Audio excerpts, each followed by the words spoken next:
A cloud billing account is set up in Google Cloud and is used to define who pays for a given set of Google Cloud resources in Google Maps platform APIs. Access control to a cloud billing account is established by IAM roles. A cloud billing account is connected to a Google Payments profile. Your Google Payments profile includes a payment instrument to which costs are charged. There are two types of cloud billing accounts: self-serve or online account, and invoiced or an offline account. Let's look into these with a bit more detail. Depending on what is offered in each nation or region, the payment method is either a credit card, debit card, or an ACH direct debit. Costs are automatically charged to the payment method linked to the cloud billing account.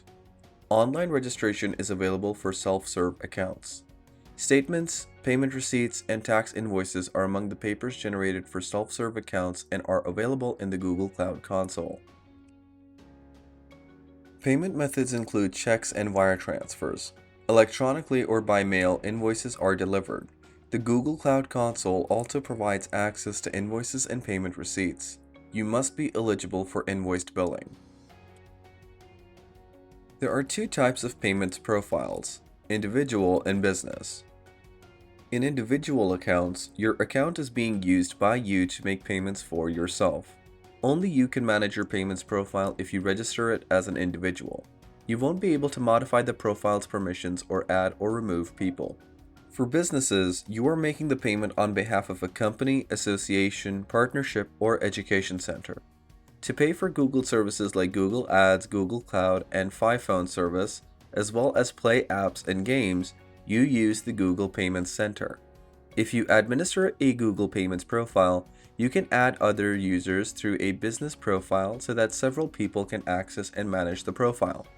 The payment information on a company profile is visible to all users who have been added to it.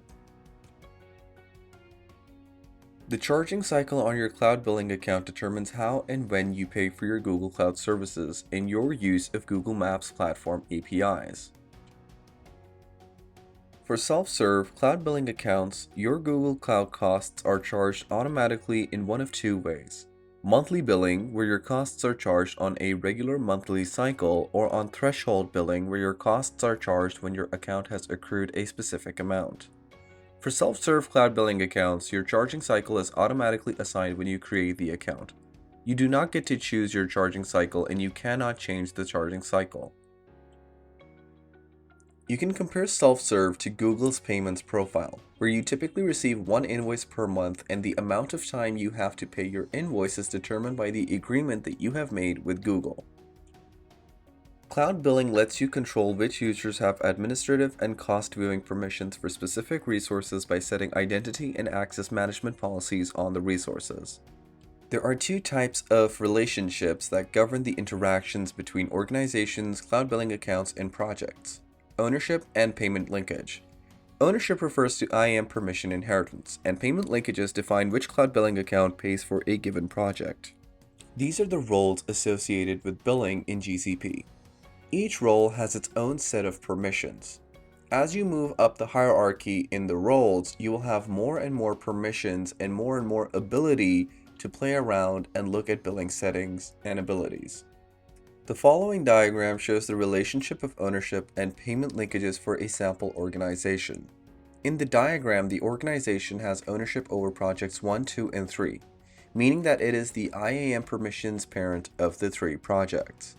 The cloud billing account is linked to projects 1, 2, and 3, meaning that it pays for costs incurred by these 3 projects.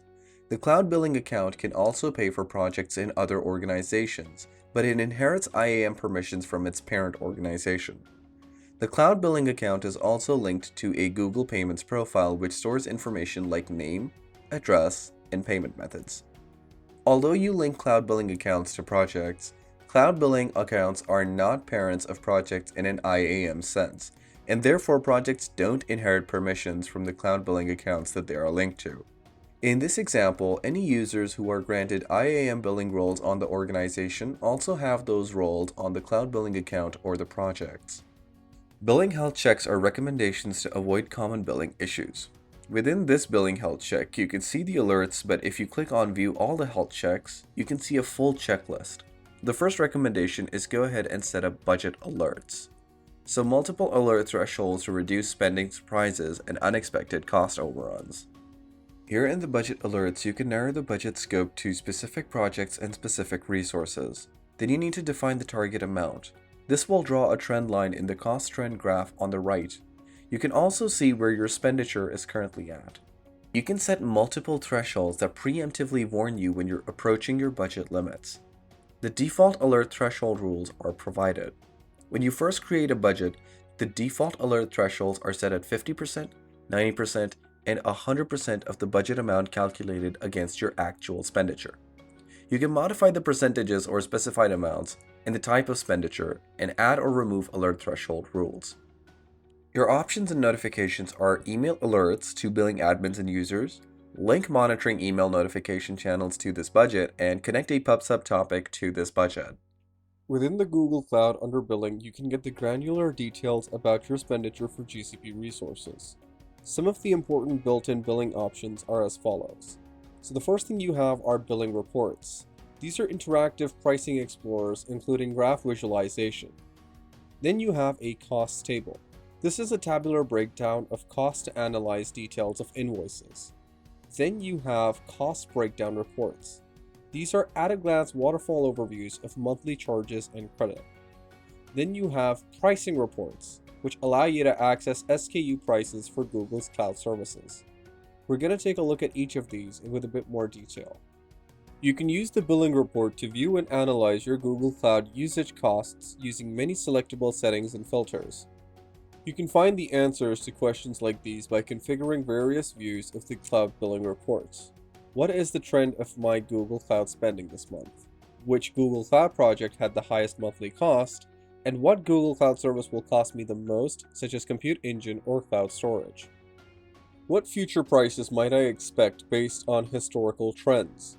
How much do I spend in each area? And what did resources with label X cost me? Use the cost table report to access and analyze the details of your invoices and statements.